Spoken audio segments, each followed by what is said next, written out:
Whoa, what's going on, people? You're now back in the locker room, and this your boy Sports Talk Q. Today, I decided to do something a little new. I want to do a top 10 list, and depending on how well this go, I'm going to do more lists in the future. But I figured, what better way to start off by doing a top 10 list of the most exciting college football players that I've seen in my lifetime. Now, before I get into the list, I want to remind y'all to subscribe to my YouTube channel and to also turn on your post notifications so that whenever I do drop a new video, y'all are alerted immediately and you can get straight to it without even having to check the website. Now, after y'all do that, I want to also remind y'all to follow me on all social media platforms at Sports Talk Q. That includes Instagram, Twitter, Facebook, and any other social media site you could think of. Now that we have that out of the way, I want to get into the list. So let's get started at number 10. Coming in at the 10th spot, we have Devin Hester, the cornerback, a defensive back, who was at the University of Miami between 2003 and 2004. Now, the funny thing about Devin Hester is he primarily was a defensive back, but he makes this list because of his skills and his acumen as a return specialist. So whenever people kicked off or punted to Miami during that time period, it was always dangerous because he was always a threat to take it to the house, whether it be from him and his breakaway speed or just him being super elusive. I always remember the game against Duke where he slipped past, multiple would-be tacklers and raced for a touchdown. And he just did it, all throughout his career, like I said, whether it be punt returns or whether it be kickoffs. And, he was so dangerous that during his last game in Miami, Coach Larry Coker decided that he wanted to make Devin Hester an offensive weapon to where he used him primarily on offense. Now, let me get that through y'all head. This is a primarily defensive back playing offense for an entire game. That's how dangerous he was, and he was always exciting to watch at the University of Miami. So he earns the 10th spot on our list. Coming in at number 9, we have Ohio State quarterback Braxton Miller. A lot of people consider Braxton Miller as an athlete that happened to play quarterback, but I didn't see it that way. I feel like Braxton Miller was just an all-around playmaker and a jack of all trades. He had a knack for finding the end zone. He had a knack for making highlight-worthy plays and just being overall exciting to watch on the football field. And what a misconception a lot of people had was that he only made plays with his feet, which that wasn't the case. Braxton Miller can also beat you with his arm and make you pay if you underestimated him. And aside from that, it seems like he always waited until he played against arch rival Michigan to have his best performances or to put on a best show. He always made them look foolish. If I'm not mistaken, I think he went undefeated against him during his career at Ohio State. Aside from that, he just knew how to make people miss and how to make them look foolish. So Braxton Miller comes on my list at number 9. Next on my list, coming in at number 8, we have New Orleans' own Leonard Fournette. Standing at 6 feet even, 225 pounds, he was a real freak of nature. His senior year of high school during the 2013 football season, he was rated the number 1 recruit by all scouting services in the country, and he had large expectations coming on him coming into LSU. And based on his height and weight, he lived up to it. Like I said, him being 6 feet, 225 pounds, he was looked at as a bruising back, which he definitely trucked people and ran them over. But, for a guy of his size, he also had blazing speed and he could make you miss in the open field or just straight up run past you. And that's one of the things I really admire about Leonard Fournette. And that's why he makes this list as one of the most exciting players to watch in college football. He had breakaway track speed for his size, and he could also make you miss in the open field. So a lot of people know in 2015, that was Booger's breakout season. He He finished the year with over 1,900 all-purpose yards, and he was a front runner for the Heisman Trophy for most of the season until late when he was overtaken by Derrick Henry. Another reason I put Leonard Fournette on this list is because he single-handedly inspired a lyric by one of the most famous rappers in the world, which is Drake. My city love me like a college running back. So if you can inspire somebody to have a lyric after you definitely make this list. So shout out Leonard Fournette, a fellow St. Aug alumni, 7 Wall Hardhead, all that good stuff, for coming in on this list at number 8. Coming in at number 7, we have University of Louisville quarterback Lamar Jackson. Now, everybody anymore know Lamar Jackson is a phenomenal athlete. What people don't know is when he came out of high school, a lot of schools recruited him to play other positions, except Louisville. Then Coach Bobby Petrino promised his mama that he would only play quarterback and nothing else, and that's kind of what helped him make his decision to go to Louisville. Now, once he got there, he made Petrino look like a genius. During his first season as a starter, he just scorched Florida State. He put it on them and made them look ridiculous.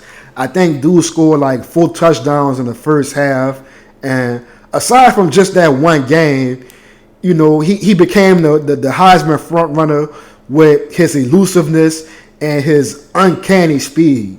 Once he got to the open field, it was lights out. You wasn't catching that dude for all the tea in China. And like somebody else on our list, Braxton Miller, a lot of people had a misconception that he was only a runner, and that's where you got things wrong, because he could also beat you with his arm as well, as he proved time and time again.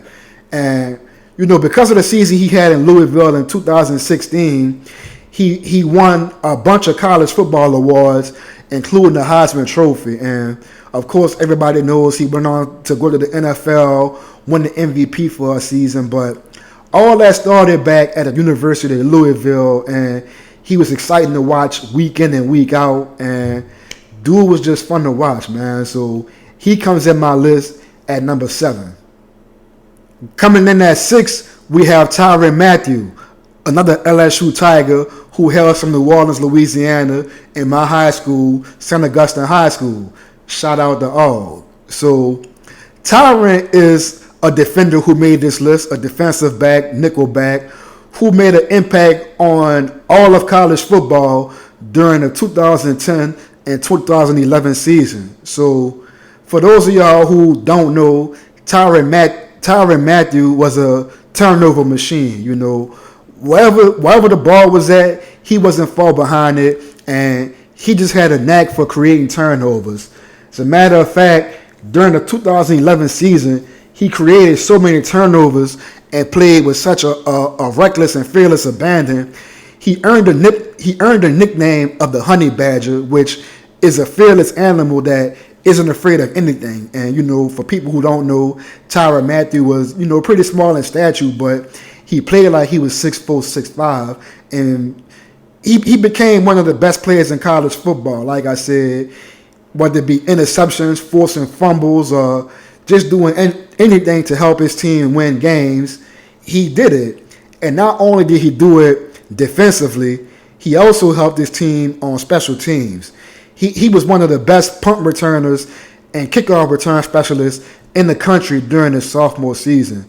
I want to say dude returned like 3 or 4 punts for touchdowns and helped LSU to an undefeated season in the national championship game berth. So, yeah, dude, he was really like that. And to this day, he is widely regarded as one of the best players in LSU history. And he carried on that tradition of wearing number 7 at LSU after Patrick Peterson, a tradition that carries on to this day.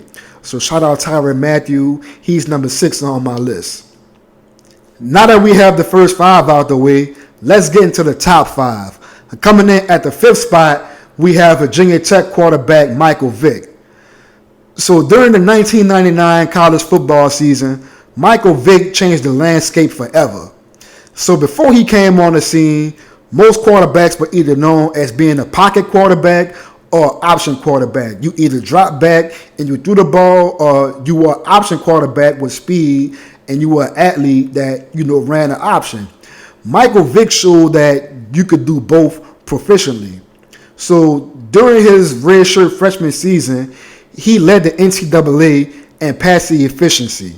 Again, I'm saying that not only could he run the ball, he had a rocket on him and he was really accurate.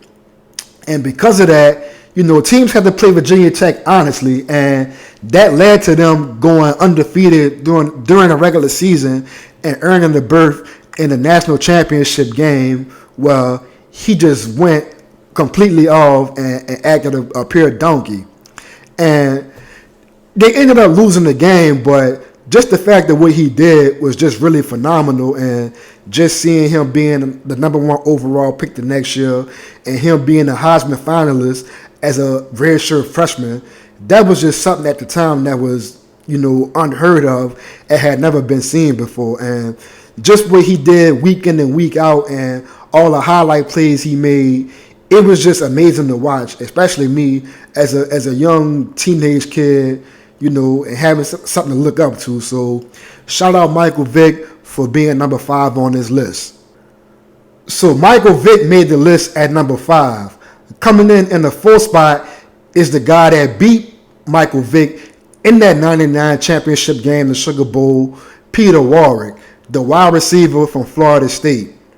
Now, to me, Peter Warwick was one of the swaggiest players in college football history. Like, just the way he went about doing this thing and just the way he played the game, he just played with a certain swagger and a knack about himself and a certain type of confidence. And you saw that on the field when he played. So during his senior season, Peter Warwick was a consensus first-team All-American. Of course, he was one of the best players in college football. And like I said, the way he just played the game was just real swaggy, and he just seemed like he was that much better than everybody else he played against. Whether he was lining up at receiver, once the ball was in his hands, the way he made people miss in the open field, it just made him look silly. If he was returning punts, running them back for touchdowns, dude, he was really just like that. And what a lot of people don't know is, until that incident he had during his senior season off the field with the Dillard's altercation and all that, he was the front runner to win a Heisman Trophy. And had it not been for that, he would have been a runaway favorite to win the award. And I feel like because he didn't win the Heisman during the Sugar Bowl, the national championship game that year against Virginia Tech, dude went ham. He went off. I want to say he had either 3 or 4 total touchdowns.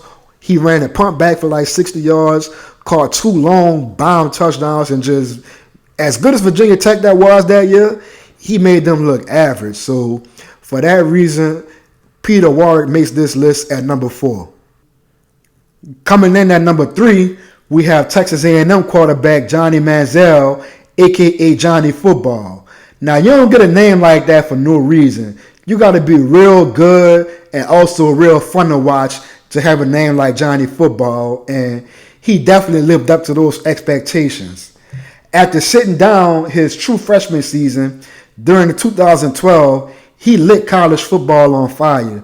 He became the first freshman to pass for 3,000 yards and to also run for 1,000 yards in the same season.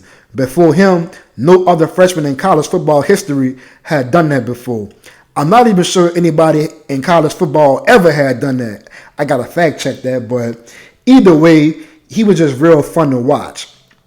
And because of all the highlight plays he made and just what he led Texas A&M to that season, he won a Heisman Trophy that year. And aside from that, he also gave the blueprint of how to beat a modern Alabama defense, being a super accurate but also mobile quarterback that could beat you with his legs. Quarterbacks like Deshaun Watson and Chad Kelly will go on to kind of follow that blueprint to beat Alabama in later years, but he was one of the first players to really show how to beat a Bama defense when people didn't really know what to do with them. So just for that alone, he won a Heisman Trophy. And just watching some of the amazing and spectacular plays he made, he definitely deserves to be on this list. So now we're down to our last two players. Coming in at number 2, we have a defender. One of my favorite college football players of all time, Charles Woodson from the University of Michigan. I can recall being a kid, being 10 years old, watching ABC every single week just to see what Charles Woodson was going to do, and he never disappointed. So Charles Woodson, like Peter Warwick, was, one of the swaggiest college athletes I've ever seen in my life, and he just played with a certain, aura and swagger about himself, and just the fact that he was a defensive player that won a Heisman, that in itself, lends him to be at or near the top of this list. And when he played at Michigan, he practically shut down half the field. Quarterbacks were scared to throw to him, and when they were forced to, he made them pay. Now, the thing about Charles Woodson that has him so far on my list is not only did he do it on defense, but he was really a legit weapon on offense for Michigan as well.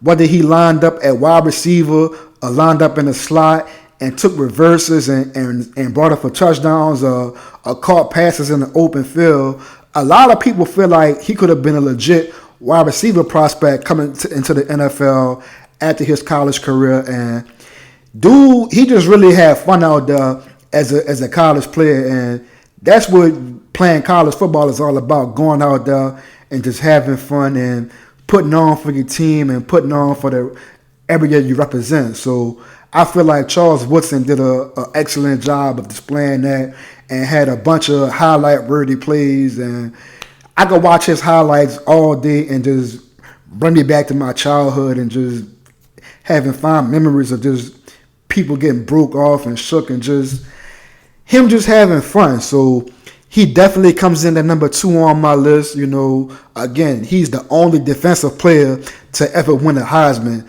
till this day. So for that and that alone, he deserves a spot on this list. Alright, so we finally here. I'm at my top 2, and this dude here is not 2. It may not be a total surprise, but coming in at number 1 on my college football most exciting players list is USC running back Reggie Bush, former New Orleans Saint, USC Trojan, 2005 Heisman Trophy winning Reggie Bush.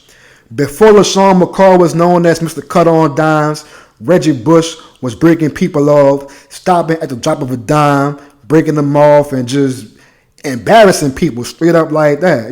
For the better part of 3 years, you had people on the East Coast staying up late just to watch USC play teams like Arizona, Fresno State, and Oregon, just to see what he would do on a weekly basis or what highlight he would, generate, because people wanted to see it live. So again, he was widely regarded as one of the best college football players of all time. Heisman Trophy winner his junior year.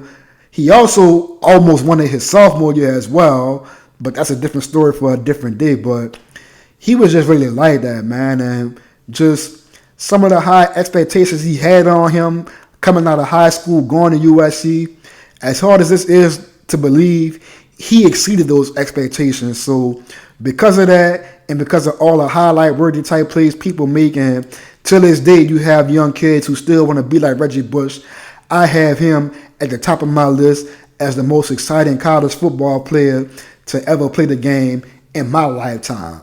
So that pretty much wraps up my list. Again, like I said earlier, it was real hard for me to leave off a lot of people. Like in my phone right now, I have like 8 or 9 other people who didn't make the top 10 list who could have easily made it. So y'all let me know what y'all think in the comments. If the list is kind of out of order, y'all let me know if I left somebody off.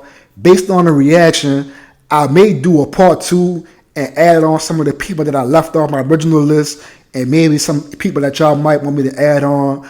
It just kind of depends on the reaction that this video gets if I'm going to make a part 2 to this, but I'll definitely be making more top 10 and countdown lists, so I just want to make sure y'all subscribe to my YouTube channel, turn on your post notifications like I said before, and don't forget to follow me on all social media platforms at Sports Talk Q. Until next time, I'ma holler at y'all later. Peace.